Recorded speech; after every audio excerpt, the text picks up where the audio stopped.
Hola, ¿qué tal? ¿Cómo están? Pues ya estamos con ustedes aquí. Hoy pues cambiamos el horario un poquito, ya que estábamos grabando unas cápsulas con el pastor Mario. Y bueno, venimos de allá de su casa, veníamos ahí ya corriendo. Una disculpa por el retraso, ¿verdad? Por esa pues testimonio de puntualidad que queremos darle siempre. Entonces ahorita también tuvimos un poquito de problemas técnicos con el micrófono. Esperemos que se escuche bien. Todos voy a tratar de alzar la voz. Obvio, no gritando, ¿verdad? Pero sí hablar un poco fuerte para que el micrófono del celular nos ayude un poquito para que ustedes escuchen como debe de ser. Entonces, pues gracias a Dios ya estamos aquí, a pesar de los inconvenientes. Y es una bendición pues estar con ustedes, por lo cual le voy a pedir que podamos comenzar orando. Padre, te damos gracias, Señor, por la enorme bendición que nos das de poder estar en tu presencia. Bendice este tiempo, Señor, bendice el tema del día de hoy, que es eh, el testimonio de la iglesia y el evangelismo, o el testimonio de la iglesia y la evangelización. Y bueno, pues es un tema, Señor, de demasiada importancia para que mis hermanos entiendan. Así es que dame fluidez para que en la medida de lo posible, Padre, podamos obrar bajo el dominio y autoridad de tu palabra en todo momento. Te lo pedimos en el nombre de Cristo Jesús. Amén. Chicos, les pido si ponen el título para que no se les vuelva a pasar. Eh, Como les había comentado en la transmisión, el título del mensaje, porfa. Entonces, testimonio de la iglesia y la evangelización. El testimonio de la iglesia y la evangelización. Entonces, lo que hemos estado viendo hasta estos días, hoy es ya la última clase, que, penúltima clase sobre el primer módulo de evangelismo. Esto es muy importante, ya que podemos eh, pues recordar todas las clases pasadas. Le recomiendo por favor que vaya dándole seguimiento a cada una de las clases. Todas tienen un porqué. Yo llegamos a un tema que es importante, el título lo dice, pero recuerde usted que vimos clases como que el Señor, por ejemplo, desde Génesis hasta Apocalipsis, siempre Dios salva a los seres humanos para su gloria. Continuamente lo vemos en las escrituras, desde Génesis hasta Apocalipsis. Estudiamos también acerca de lo que es el mensaje del Evangelio, de lo que no es el Evangelio. También clases muy, muy enriquecedoras. Hace 2 semanas terminamos con el mensaje de la soberanía de Dios y la responsabilidad del hombre en el evangelismo. Y eso también nos ayudó a identificar varias cosas que son muy importantes para que nosotros entendamos que esta cuestión del evangelismo es más que una carga, sobre todo cristiano, cada vez que se ve expuesto a temas como este. Es un recordatorio hermoso de lo que un cristiano genuino hace. Un cristiano, hermano, no puede permanecer callado por mucho tiempo. Y Dios lo lleva a través de muchos, de su providencia y de muchos casos, actos, tiempos, para que estemos predicando la palabra de Dios, para que estemos predicando las buenas nuevas de salvación. Y hace 8 días el último tema que vimos fue de cómo compartir nuestro testimonio, escuche, de tal manera que proclame el Evangelio y que también lo ilustre a su vez. Llegamos a la conclusión nosotros de que si bien es cierto que no podemos estancarnos en solo el testimonio, porque el testimonio no salva, sí debemos dar testimonio para que nuestro testimonio ilustre la proclamación del Evangelio que tiene que haber cada vez que le compartimos a alguien. Nosotros no somos el centro de la obra de Dios, es Cristo y su obra en nosotros, en ese testimonio que demos. Entonces, hablando del testimonio personal que fuimos llamados a dar, las razones por qué es bíblico, evidente el testimonio que solo es el medio y la ilustración para predicar el Evangelio, hoy vamos a ver el testimonio corporativo de la iglesia local como medio de evangelización. El testimonio corporativo de la iglesia local como medio de evangelización. Y aquí quiero poner las dos posturas que normalmente se enseñan en las iglesias, a manera de advertencia, ¿verdad?, para todos nosotros. Porque, por ejemplo, algunos podrían malinterpretar esto y pensar que la iglesia local existe para evangelizar por ellos. O sea, que el liderazgo de la iglesia existe y parte de su trabajo es evangelizar por cada miembro de la iglesia.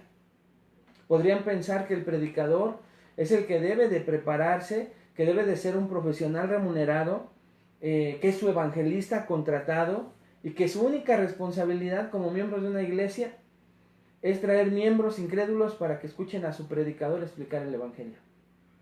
Eso es por un lado. Que la gente piense eso.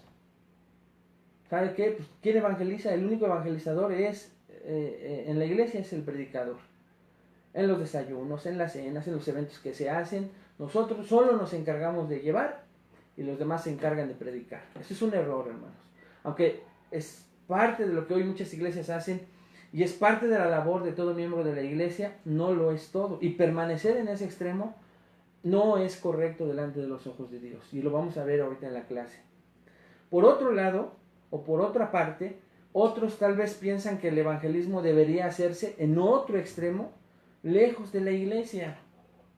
En otras palabras, lo harían para evitar espantar a los no cristianos. El evangelismo debería realizarse en escenarios personales lejos de cualquier clase de reunión cristiana. Aquí decía que, por otro lado, algunos otros piensan y dicen, no, yo le voy a predicar a mi vecino, a mi familiar, a mi compañero de trabajo, etcétera, a la persona que puso Dios en mi vida providencialmente, y antes de llevarlo a la iglesia, yo lo voy a mantener lejos de todo el ambiente eclesiástico para que no se me vaya a espantar, y yo primero lo voy a preparar, yo lo voy a discipular, lo voy a invitar a tomar café, lo voy a invitar a tener tiempos para explicarle el evangelio, y entonces hasta tiempo después veo si es conveniente que vaya a la iglesia. Muchos pues hoy en día conocemos el contexto de pensar que si tú abres tu casa de cierta manera, aunque no de título, nombre o con un nombramiento en especial, pues hay iglesias que después de un tiempo que un matrimonio abre su hogar, a los pocos meses ese grupo de personas son responsabilidad de él, como lo podrían ser de un pastor. Y entonces los líderes de ese hogar comienzan a llamar a sus visitantes mis discípulos, como si fuera de ellos la responsabilidad. Y bueno, no lo hacen lejos de lo que significa la iglesia local, que siempre debe estar establecida, siempre debe tener reuniones, siempre debe de permanecer abierta y lista para los demás. Así que estas dos advertencias entonces, hermano, nos ayudan a evitar estos dos extremos, que aunque en parte son ciertos, permanecer en estos dos extremos es muy peligroso para la iglesia del día de hoy. ¿Qué vamos a estudiar entonces hoy? 3 maneras, escuche, 3 maneras en que la iglesia proclama el evangelio que te motivarán a hacer tu parte como miembro de la iglesia. 3 maneras en que la iglesia proclama el evangelio que te van a motivar a hacer tu parte como miembro de la iglesia local. En primer lugar, vamos a ver que la iglesia, escuche, proclama el evangelio cuando se reúne. La iglesia proclama el evangelio cuando se reúne. En segundo lugar, veremos o pensaremos y reflexionaremos en cómo podemos usar la iglesia local para hablar el evangelio con los no cristianos. La iglesia como el lugar para hablar del evangelio con los no cristianos. ¿Cómo? ¿Cómo podemos usar las reuniones de la iglesia para hablar el evangelio con los no cristianos. Y en tercer lugar, vamos a ver que la iglesia local nos ayuda siempre a ser evangelistas más fieles. La iglesia local nos ayuda a ser evangelistas más fieles. Así que vamos al primer punto. Quiero que lo veamos a detalle para que usted se dé cuenta de lo maravilloso, hermano, lo maravilloso que es poder entender como miembros de una iglesia que la iglesia local es una bendición, sobre todo una herramienta poderosa para proclamar el evangelio. Y entonces el punto 1 es: cuando la iglesia se reúne, proclama el evangelio. Y hoy vamos a ver 5 maneras en que la iglesia, cuando se reúne, proclama el evangelio. 5 maneras en que la iglesia proclama el evangelio cuando se reúne. Número 1: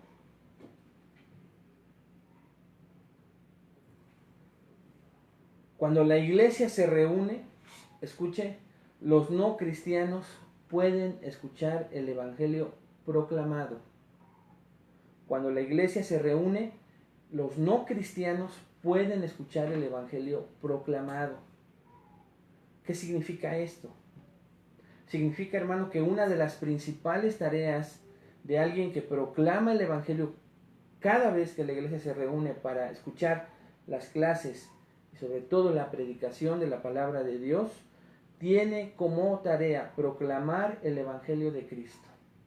En todo el Nuevo Testamento, Pablo, Pedro, Juan, en los evangelios, Jesús hablan acerca, escuche, de la centralidad del evangelio en la vida de un pueblo, en la vida, en este caso, de la iglesia.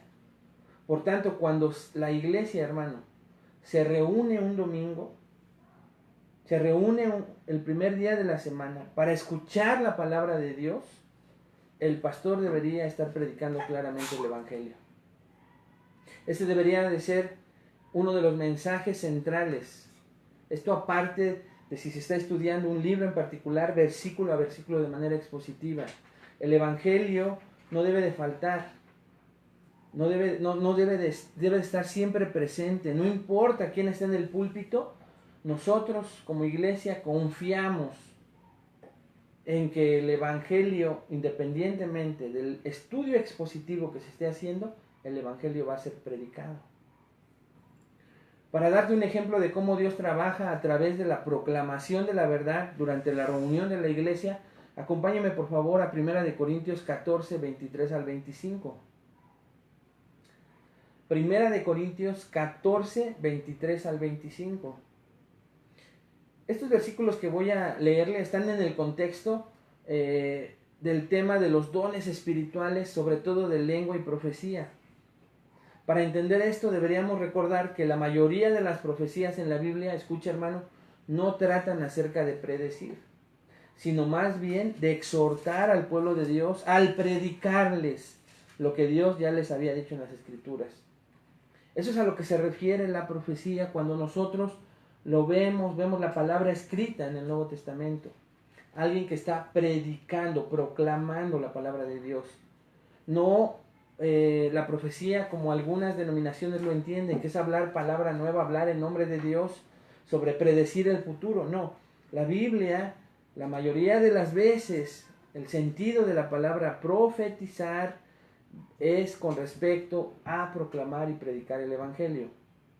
Esto es muy importante porque ahora sí, acompáñame a leer, vea lo que dice 1 Corintios 14, 23 al 25. Dice, si pues toda la iglesia se reúne en un solo lugar, ¿ya lo vio? ¿Dónde se reúne? En un solo lugar, en un momento de servicio, y dice, y todos hablan en lenguas. Todos están hablando en lenguas, como pasa en algunas denominaciones. Toda la iglesia, imagínense 200, 300, 1000 personas, todos hablan en lenguas, dice Pablo, y entran indoctos o incrédulos, ¿no dirán que estáis locos? Escuche el contraste, hermano. Pero si todos profetizan, en el sentido de profetizar, como le digo, predican, hablan, proclaman la palabra de Dios, y escuche, y entra algún incrédulo otra vez o un indocto, por todos es convencido, por todos es juzgado. Vea el versículo 25. Lo oculto de su corazón se hace manifiesto, y así, postrándose sobre el rostro, adorará a Dios, declarando que verdaderamente Dios está entre vosotros. Vea dónde lleva Pablo a esta iglesia de Corinto. A decir, declarando, estas personas van a terminar declarando que verdaderamente Dios está entre vosotros, corintios. O sea, en lugar de terminar diciendo que Dios está entre vosotros, si profetizan, si proclaman, si evangelizan con la palabra de Dios, pueden caer en el error de que todos hablen en lenguas, y cuando estos incrédulos, estos indoctos entren, van a decir que están locos. Y aquí podemos entender el miedo de algunas personas que por eso mismo no llevan a personas amadas o vecinos, compañeros de trabajo, que tienen una gran necesidad del Evangelio, pero se ponen a pensar y dicen, híjole, creo que hoy va a haber, si hay manifestación de dones. Y obviamente la iglesia te anima, no importa, de todos modos ellos van a entender, pero Pablo es claro en la palabra, Dios es claro a través de la palabra. Es mejor profetizar, proclamar, porque la fe es por el oír y el oír por la palabra de Dios. La proclamación de la palabra de Dios es la que va a hacer que una persona se postre sobre el rostro, adore a Dios y declare que verdaderamente Dios está entre las personas que asisten a ese lugar, porque fue manifestado lo oculto de su corazón. Lo oculto de su corazón se hace manifiesto, no por las lenguas, ya lo vio, se hace manifiesto por la palabra de Dios, por la proclamación de la palabra de Dios. De ahí la importancia que en un púlpito, en una iglesia de sana doctrina, lo que se predique sea la palabra. Tampoco dice, hermano, el testimonio del pastor, que ya va como 40 veces en un año, que lo cuenta. Y la iglesia tiene 25, entonces multiplica 25 por 40 y ya todos se saben el testimonio del pastor. Tampoco dice, hermano, que por otro tipo de manifestaciones, un tiempo de alabanza que es hermosa, ¿verdad? Pero un video de lo que está pasando con un misionero. Pero en específico, me quiero referir a todos esos lugares donde hay manifestaciones que a veces para las personas que llegan por primera vez, sí dicen que están locos. Se espantan. Parece que al no entender, porque son indoctos y llegan por primera vez a una iglesia, no entienden esa manifestación del Espíritu del hablar en lenguas que están practicando en dicha iglesia. Y entonces imagínense, pues muchos a lo mejor por respeto a quien los invitó no salen corriendo. A lo mejor otros sí. Y con justa razón. Llegan a un lugar donde no se les explica qué ha pasado. Y se van o no vuelven a regresar. No quieren comentar lo que ellos experimentaron. Tenemos que tener mucho cuidado. Entonces, usted puede tener la tranquilidad y tenga la tranquilidad de llevar a esa persona que Dios ha puesto en su corazón al lugar indicado, que es la iglesia local, para que al ser predicado el Evangelio, esa persona, si Dios derrama su gracia de entender y quitar el velo que hay en sus ojos, esa persona pueda obtener el favor de la salvación de parte de Dios por medio de su palabra. Es que eso lo puedo hacer yo, ok, pero está en otro extremo, ¿ya se dio cuenta? Lo normal sería que usted tuviera confianza en su iglesia. Y eso es lo que pasa con nosotros. A mí me da gusto cuando nos dicen, ¿sabes qué? Compartí sin temor, compartí el mensaje, estuvo muy fuerte el mensaje, estuvo lleno de confianza, de ánimo, estuvo lleno de palabra fuerte de parte de Dios, pero sé que va a ser de beneficio para quien lo escuche. Y eso es muy reconfortante, hermano. Eso es muy reconfortante. El contexto entonces, hermanos, de este primer punto es lo importante que desde el púlpito, a través del servicio, de la lectura de las escrituras, podamos comenzar, de las clases que hay previas, pueda entrar alguien nuevo y sea la proclamación de la palabra la que convence a esa persona por medio del Espíritu Santo que usó la palabra de Dios para hacerlo. Número 2. Cuando la iglesia se reúne, los no cristianos pueden escuchar el evangelio orado. Entonces, en primer lugar, vimos que cuando la iglesia se reúne, los no cristianos pueden escuchar el evangelio proclamado por medio de la predicación de la palabra solamente. Ahora, en segundo lugar, cuando la iglesia se reúne, los no cristianos pueden escuchar el evangelio orado. De manera similar a la proclamación del evangelio, escucha, hermano, los no cristianos deberían poder escuchar el evangelio orado. No sé, hermano, cómo era tu vida antes de Cristo. De algunos incluso antes de nacer de nuevo. Y no creo que, independientemente de este conocimiento, yo creo, hermanos, que cuando, no solo usted, sino cuando un incrédulo se reúne con una iglesia sana, va a escuchar oraciones que no son solamente palabras religiosas y litúrgicas, sino que va a escuchar en esa iglesia sana oraciones sinceras de adoración, sinceras de confesión, oraciones sinceras de acción de gracias y de súplica.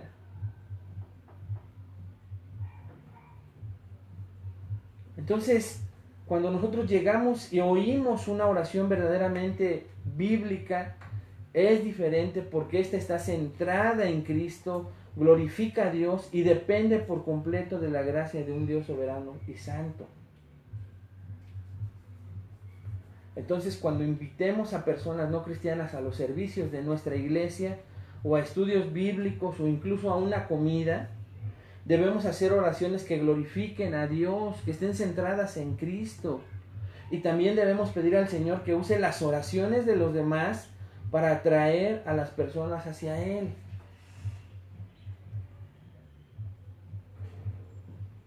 Aquí quiero usar una ilustración de nuestro hogar, como la primera iglesia que tenemos a cargo, ¿verdad? La familia es esa primera pequeña iglesia. Y entonces aquí yo le quiero preguntar algo. Imagínese usted que invita a ciertas personas con el fin de convivir y en algún momento presentarles el evangelio. Y hablando del primer punto o de este punto, vea qué diferencia o pregúntese esta noche si usted haría lo siguiente. Número 1, antes de preparar los alimentos, cuando se están sirviendo en la mesa, cuando los alimentos ya están listos, usted le dice, ¿sabe qué? Mira, pues estamos en una iglesia, en una casa cristiana, vamos a orar por los alimentos antes de comenzar a probar. Y ellos a lo mejor te dicen, sí, claro, adelante, ¿no? Vamos a dar gracias a Dios, le dices. Pero en ese momento, hermano, tú empiezas a orar, o hermana, empiezas a orar. Y número 1, empiezas a orar en lenguas. No te pasará lo mismo, no le pasará lo mismo a tus invitados que a los indoctos de los que habla Primera de Corintios. Si jamás ha escuchado en el contexto cristiano del hablar de lenguas, ¿qué pensarás si tú comienzas a hablar en lenguas antes de comenzar a comer? Yo creo lo mismo que dice Pablo, que estás loco.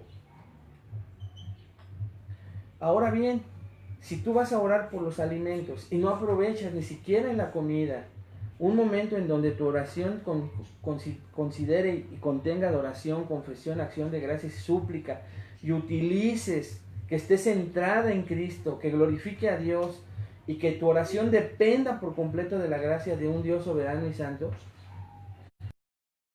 aprovechar. Pienso que desaprovecharías. Pienso que ir, y no es malo, por los hambrientos en África cuando estés a punto de comer. Y no es malo. Pero perderías una hermosa oportunidad de poder predicar a través de la oración. De predicar, repito, a través de la oración.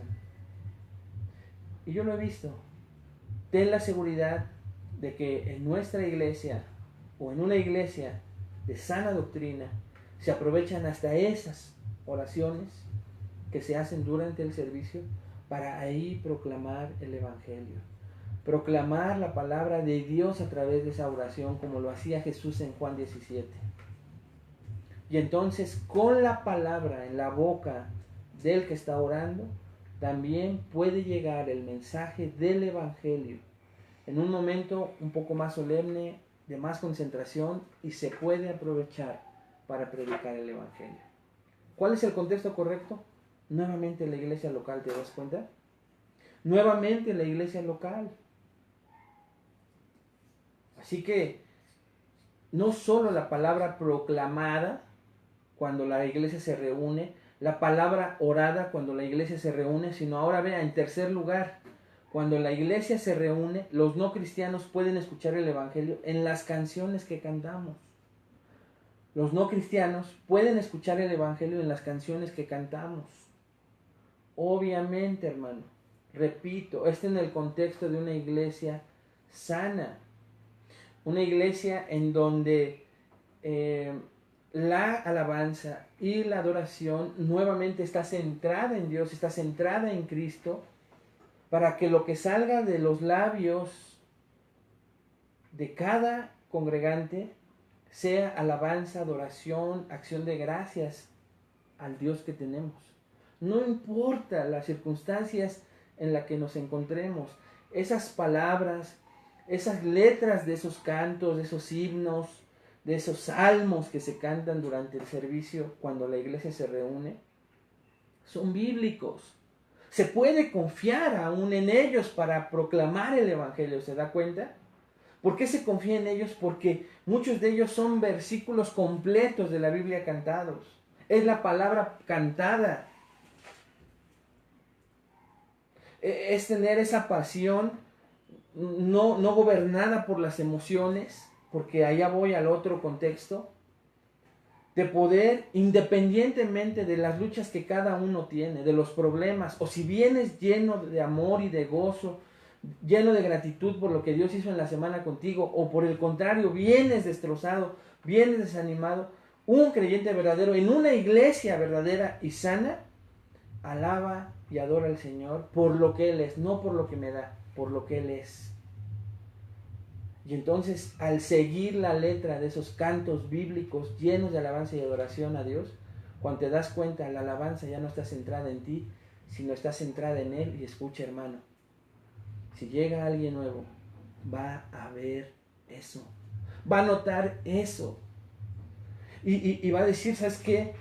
Si me acaba de contar que tiene problemas, ¿por qué está tan entregado a lo que canta?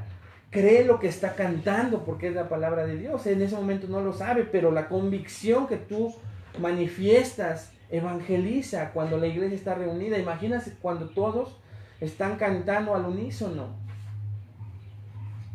Es algo que impacta la vida de las personas, ¿no cree? Lo hemos visto. Comienzan a estar fijándose en la letra y se dan cuenta de que se está adorando a ese Dios. Y la letra los lleva a escuchar el Evangelio muchas veces. Obvio, estoy diciendo en un contexto de una iglesia sana. Porque cuando se trata de una alabanza y adoración que va centrada a lo que yo pueda sentir, entonces hay todo tipo de excesos en las iglesias, hermano. Con todo respeto lo digo. Porque lo que importa es que yo sienta en ese momento. Ahí el más importante soy yo, ya no es Cristo, ya no es Dios.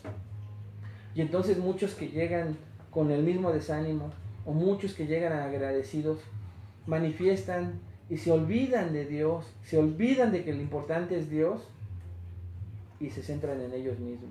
Y entonces comienzan esos comentarios que le he dicho, que le he platicado ahí. Hoy no sentí la alabanza, no era para ti.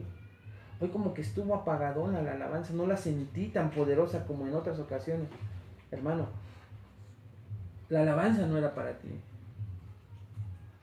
Y estoy hablando de cantos.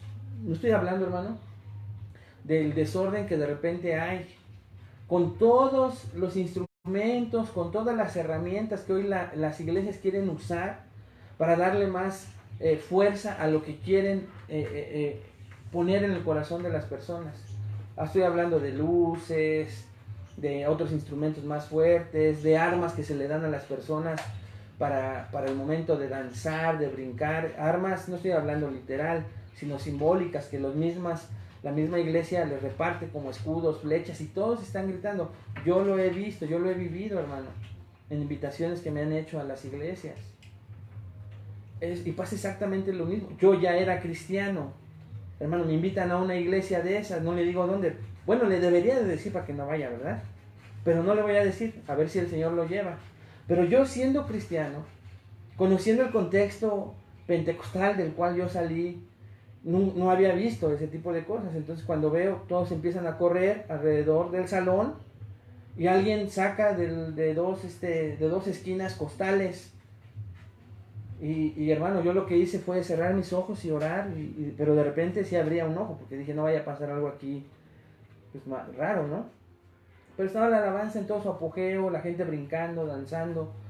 Y en eso, cuando empiezan a correr, empiezan a pasar por su arma.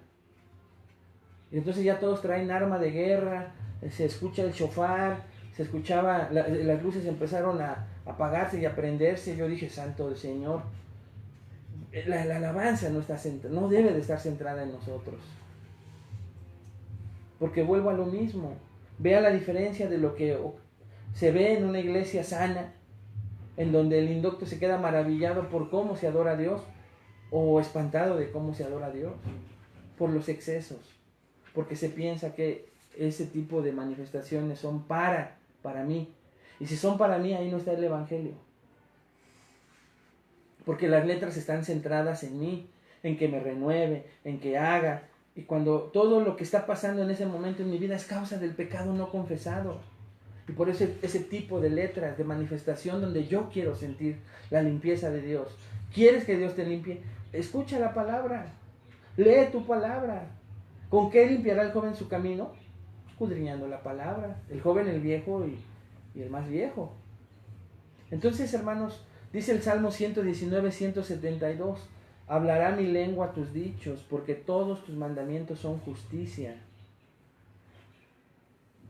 Como David, que hacía, hermanos, o nosotros cantamos la palabra de Dios, proclamamos la verdad a todos los que están cerca.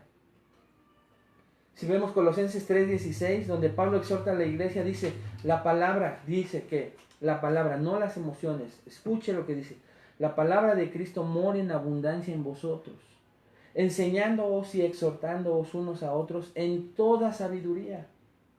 ¿Qué es la palabra? Enséñense y exhórtense en toda palabra. Cámbiale ahí, en toda sabiduría es la palabra es la sabiduría. Entonces, ¿a qué nos manda? A estar llenos de la palabra de Cristo, de la palabra de Dios, para enseñar y exhortar con ella. Y luego dice, cantando con gracia. ¿Ya lo vio? Gracia no quiere decir con gracia como nosotros entendemos, ¿no? Como un payasito. Ay, qué gracia tiene. No. Con gracia en vuestros corazones. ¿A quién dice, hermanos? Colosenses 3:16. A ti mismo. Para que tú sientas, dice, con gracia en vuestros corazones al Señor. Con salmos e himnos y cánticos espirituales. También puede usted confiar en que si trae usted a nuestra iglesia a alguien, lo puede hacer con la confianza, no solo, ya dijimos entonces, de que esa persona va a escuchar el evangelio por la palabra proclamada. También puede tener la confianza de que esa persona va a escuchar el evangelio por la palabra orada. Y en tercer lugar, hermano, esa persona que usted invite va a tener usted la seguridad y la confianza y la tranquilidad de que cuando llegue va a escuchar el evangelio por la palabra cantada. Número 4. Cuando la iglesia se reúne, los no cristianos pueden ver el evangelio exhibido. Cuando la iglesia se reúne, los no cristianos pueden ver el evangelio exhibido. Antes de que Cristo ascendiera al cielo, encomendó 2 ordenanzas a su iglesia. Ahí desde donde usted está, ¿podría decirme cuáles son esas ordenanzas? Contéstelo. Hace rato que lo pregunté, se equivocaron aquí. Se equivocaron. Pero antes de que Cristo ascendiera al cielo, encomendó 2 ordenanzas a la iglesia. ¿Cuáles son esas 2 ordenanzas? ¿Ya lo contestó? Ahora se lo digo. Es tanto el bautismo como la cena del Señor. Y estos, hermanos, escuche, son representaciones del evangelio. Tanto el bautismo como la cena del Señor son representaciones del Evangelio que se realizan en el contexto otra vez de ¿qué? De la iglesia. No hemos podido celebrar la cena del Señor, hemos decidido que a la luz de la palabra no podemos realizarlo porque el propósito, porque los motivos, porque el entorno y el contexto del mandato de nuestro Señor Jesucristo en cuanto a la cena del Señor implica que tengamos que estar juntos. Por lo que queremos mostrarle con esto que es demasiado importante. Pero, ¿por qué me refiero a estas dos? En primer lugar, en el bautismo, hermano, hay muchas iglesias que lo que hacen es que celebran la cena del Señor cada primer domingo del mes y por su trabajo evangelístico realizan bautizos cada tercer domingo del mes. Esto es impresionante verlo en iglesias sanas, ¿verdad? Porque se ve el trabajo de evangelización de nuevos creyentes que el Señor va añadiendo por el trabajo de la gente, el trabajo evangelístico de la gente, acompañado del trabajo evangelístico de la iglesia. Tristemente hay iglesias que sí son obedientes al mandato de la cena del Señor cada primer día de la semana, pero sus bautismos son por lo regular, no por como lo hacen algunas, ¿verdad? Que, bueno, por sus condiciones, lo que implica organizar unos bautismos, por sus instalaciones, etcétera, sí juntan a los miembros de una iglesia que llegaron a una iglesia durante algún tiempo y programan sus bautismos periódicamente. Me refiero a las iglesias, hermanos, que llevan años y años y años, y no estoy exagerando, en donde llega mucha gente de otras iglesias y los pocos que llegan de otros del mundo a los que se les compartió, llegan un día y se van, llegan un domingo y se van, llegan 2, 3 domingos, no les dan seguimiento, no hay ahí ese amor, no hay ese reflejo y se van. Digo, de todos modos, aunque haya una iglesia sana, muchos se van a ir, pero nosotros tenemos que realizar nuestra labor, ¿se da cuenta? Tenemos que realizar nuestra labor. Entonces, cuando un incrédulo, cuando alguien no creyente ve que se llevan a cabo estas ordenanzas, está presenciando, escucha hermano, una clara representación de lo que significa nacer de nuevo, obedecer y seguir a Cristo.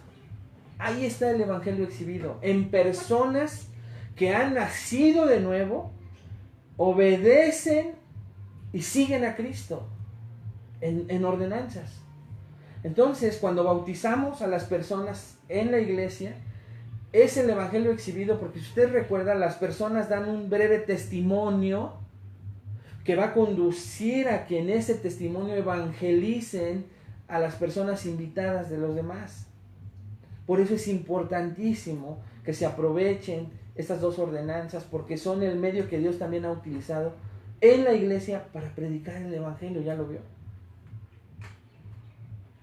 Las personas están tan conmovidas, tan convencidas de querer obedecer a Cristo, que al contar de dónde la sacó Dios, nosotros aquí en esta iglesia los instruimos para que no se quede solo en su testimonio, sino que evangelicen, sino que en ese momento sea su primer proclamación del Evangelio, tal vez formal, en la iglesia.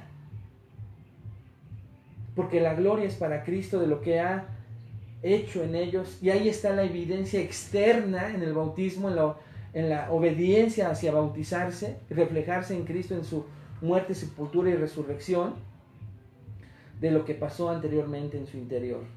El bautismo es entonces la representación externa de lo que ya pasó en mi interior, en su interior, y es un hermoso momento para el Evangelio exhibido. Un poquito de manera diferente, pero también muy, muy importante, es la cena del Señor. ¿Por qué?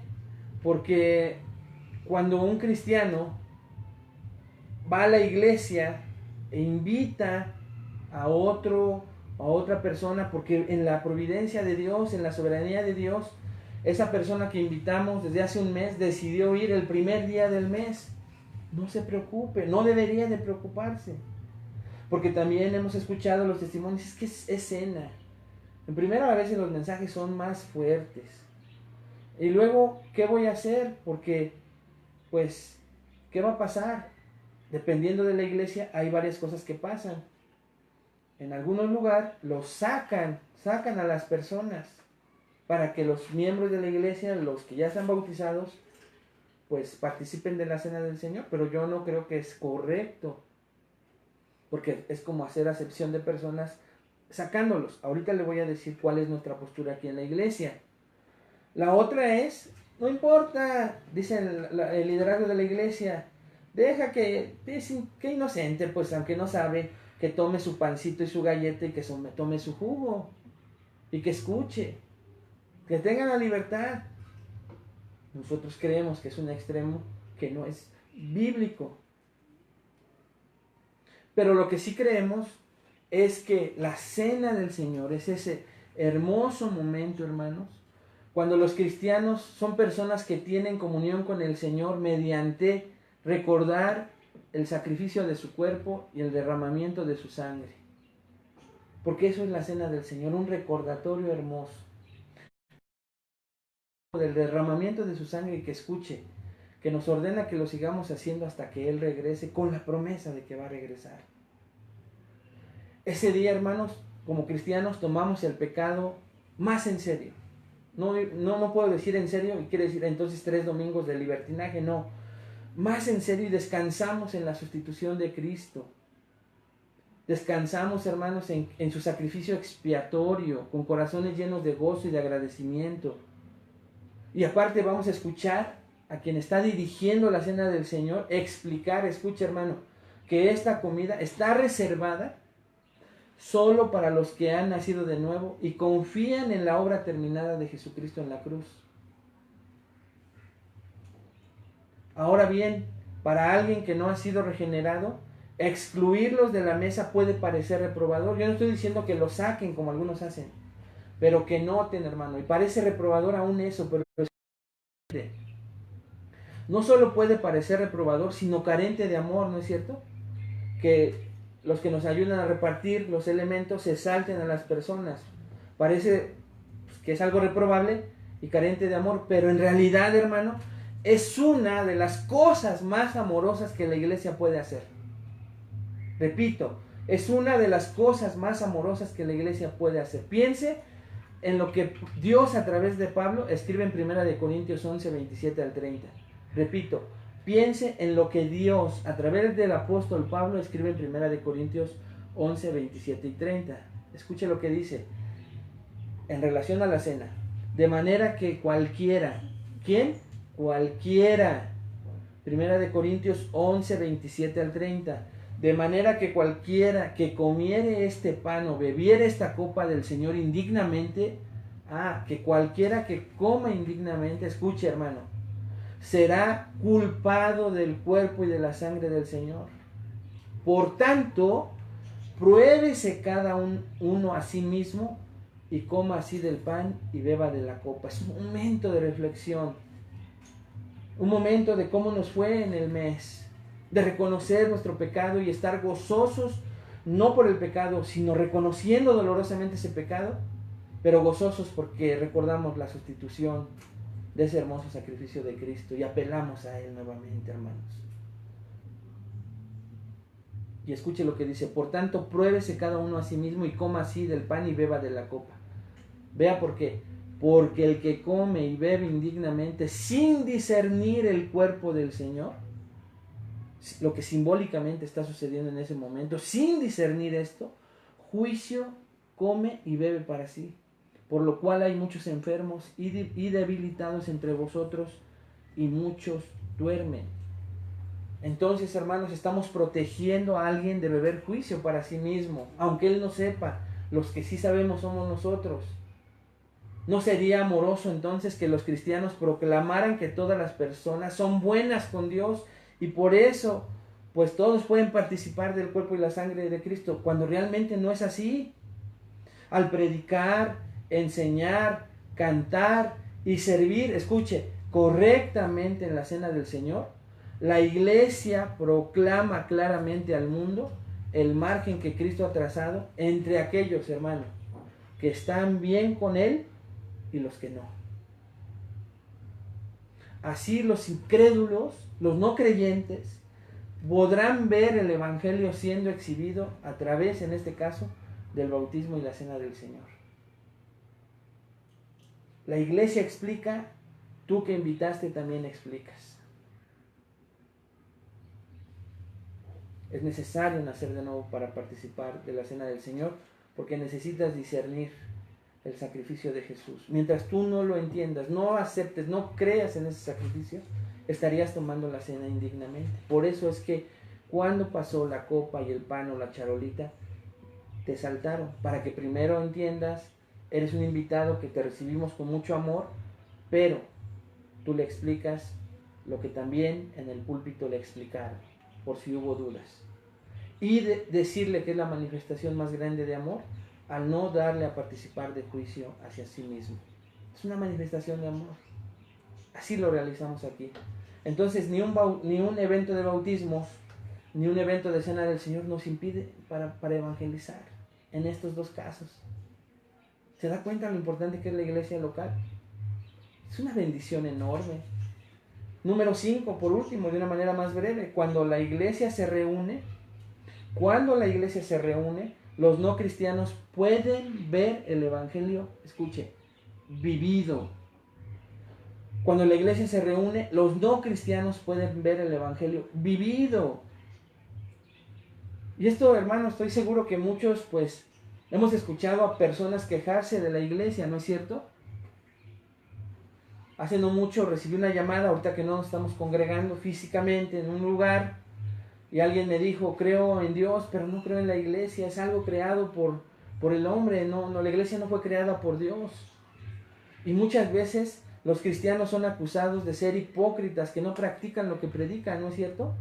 Hasta entre ellos mismos se acusan. Y escuche esto, hermano, escuche esto con mucha atención. Hasta cierto punto, eso es cierto. Ya que el 100% de los cristianos son pecadores, no me equivoqué en el porcentaje.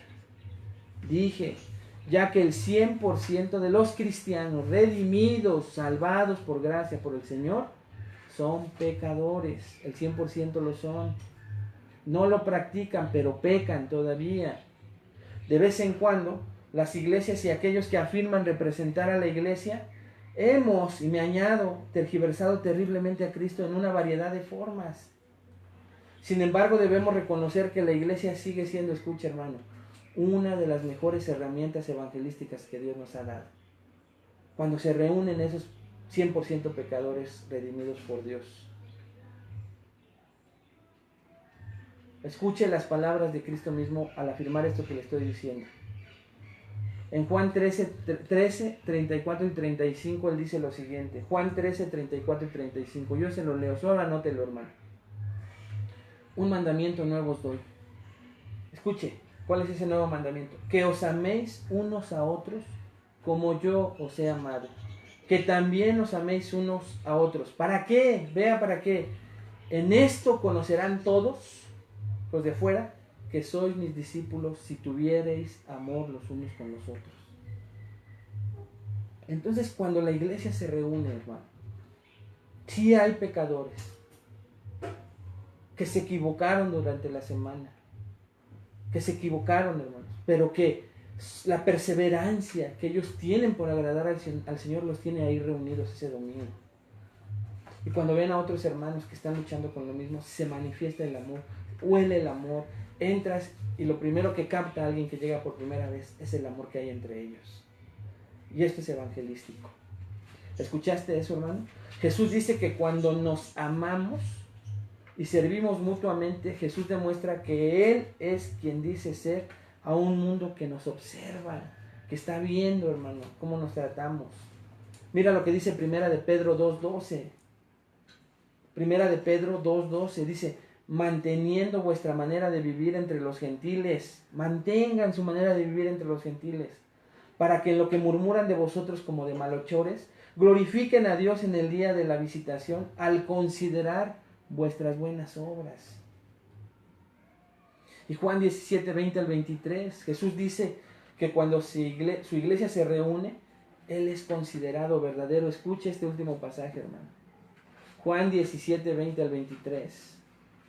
Aquí Jesús dice que cuando su iglesia se une, se reúne, Él es considerado verdadero. Él es considerado verdadero. Se está evangelizando.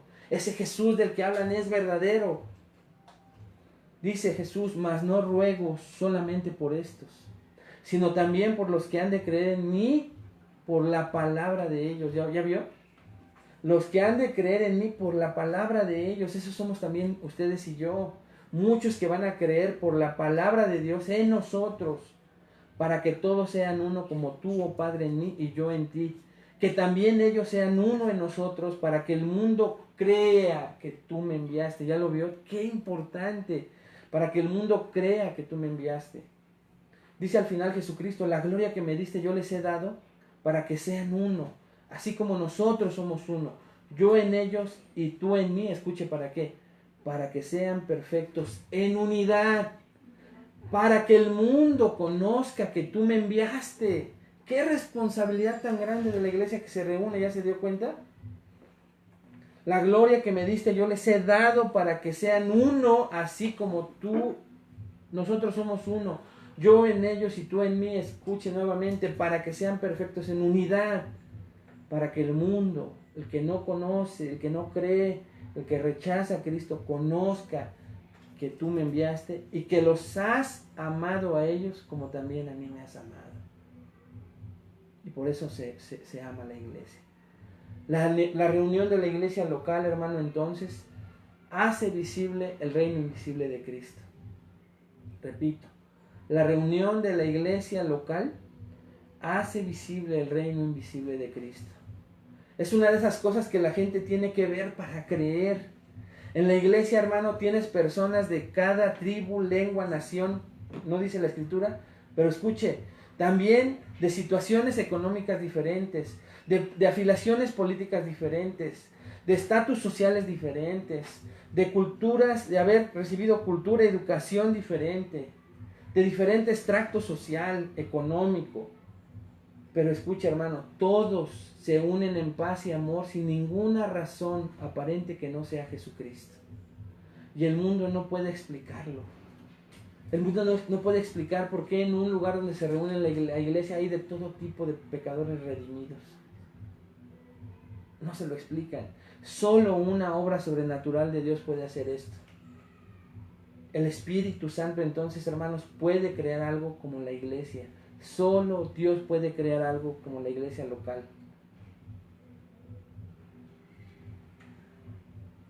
Qué hermoso es cuando llega alguien por primera vez a la iglesia y que se va diciendo, aunque sea estas palabras: gracias por recibirme de esta manera, porque todos fueron amables, porque no hubo quien que no me saludara con amor, pero sobre todo me llevo el que veo que no solo lo hicieron conmigo, sino lo hicieron entre ellos que ya se conocen. Ese es el amor vivido que representa el evangelio de lo que Jesucristo hizo con nosotros. Esas son las 5 maneras, hermanos, que hoy vimos en que la iglesia, cuando se reúne, proclama el evangelio. Lo hace entonces cuando la palabra de Dios es proclamada, cuando se hace a través del evangelio orado, cuando la iglesia ora junta. Lo hace, hermano, a través de los cantos congregacionales, himnos, salmos, cánticos espirituales, en donde se canta la palabra, se adora con la palabra. Se hace, hermano, a través de obedecer las ordenanzas que se hacen dentro del contexto de la iglesia, como lo son el bautismo y la Santa Cena. Y lo hacemos, hermanos, en quinto lugar, por el amor vivido, reflejado entre nosotros, que impacta a cualquier persona que llega por primera vez. Por eso le animo, y con esto quiero terminar, hermano. Le animo a que aún en la situación en la que nos encontramos, en que no hemos podido, por la providencia de Dios, la soberanía de Dios, no nos hemos podido reunir como iglesia. Lo hacemos en la medida de posible cada vez que nos conectamos en un en vivo, el miércoles y el domingo. Y me gustaría que usted participara, que usted tuviera la confianza de compartir los enlaces, de compartir las noticias de su iglesia, teniendo la seguridad de que estas 5 cosas las va a encontrar. Y en el punto 5 usted es muy importante, Por eso le pedimos que comparta el enlace. Por eso le pedimos, hermanos, que comente algo. Que el hermano que comentó primero le salude y le responda. Cuando saluda a usted, da los buenos días. Y que si por ahí alguien, hermanos, decide captar la transmisión en vivo, vea cómo nos amamos también nosotros, cómo nos saludamos y cómo el amor rompe cualquier barrera que un virus puede hacer. Hermanos amados, seguimos siendo iglesia a pesar de las circunstancias. Y hoy, esta noche, es un llamado de amor para que usted tenga confianza en que aún en la circunstancia en la que nos encontramos como iglesia, va usted a encontrar de estas 5 maneras en que se predica el Evangelio en la Iglesia Cristiana de la Gracia Polanco, y que usted puede tener la tranquilidad de compartirle a sus amigos, vecinos, compañeros de trabajo. Vamos a orar. Bendito Dios, te damos gracias, Señor, por la bendición que nos das de haber aprendido, recordado y tener la seguridad, Señor, de que la iglesia donde estamos practica estas 5, Señor, cosas cada vez que se reúne. Y que el Evangelio es predicado, orado, cantado, exhibido, Señor, a través de las ordenanzas y vivido a través del amor que hay entre genuinos creyentes salvos por gracia, Señor, que entienden el Evangelio en sus propias vidas y lo manifiestan en la unidad, la paz y el amor que hay entre ellos. Que mis hermanos que ven este video, Señor, lo compartan, que confíen en que en todo momento, Señor, vamos a entender la obra de nuestro Señor Jesucristo, del Creador del universo. Nos vamos a ver reflejados nosotros como pecadores. Todos nos encontramos en esa condición de pecadores. Esa condición trae una paga, una separación y una consecuencia al momento de morir. Pero todos podemos evitar esa consecuencia si respondemos al llamado de amor que Cristo nos hace, al decir que fue enviado por su Padre para pagar en la cruz del Calvario, a través de su sacrificio hermoso, cada cosa que nosotros tendríamos que pagar legítimamente y nos corresponde pagar de acuerdo a nuestras obras. Que le podamos decir que Cristo ya lo hizo en la cruz y que nosotros lo creemos y lo vivimos a partir de que puso Dios en nosotros esa fe para creerlo, que nos arrepentimos genuinamente del camino que llevábamos y que no queremos lastimar más el corazón de nuestro Señor y que tenemos la esperanza de que Él regrese y que vivimos a la luz de esa esperanza, aguardando la gloriosa venida de nuestro Señor, y que así compartamos el Evangelio. Te lo rogamos en el nombre de Cristo Jesús. Amén. Amén, hermanos. Que Dios les bendiga. Estuvimos platicando en estos momentos. Recuerden que yo le había dicho que nuestro próximo curso era Temor del Hombre. Estamos todavía recibiendo ahí los comentarios del Pastor Mario, del liderazgo de la iglesia, para ver si en lugar de eso queremos hacer un paréntesis también para enseñarle eclesiología. Para nosotros es muy importante en estos momentos qué es la iglesia a través de lo que dice la Biblia, pero tenemos una semana y le estaremos avisando cuál es la decisión que se ha tomado. Así que ore por nosotros para que tomemos una decisión correcta y que los miércoles sigan siendo el segundo día de la semana en donde nos reunimos como iglesia y lo vayamos haciendo algo como lo hacemos los domingos. Que Dios le bendiga mucho. Nos vemos en el próximo en vivo. Nos vemos en el estudio de matrimonios el sábado. Compártanlo, invite a sus matrimonios. Y nos vemos pronto, hermanos. Que Dios les bendiga mucho. Hasta la próxima.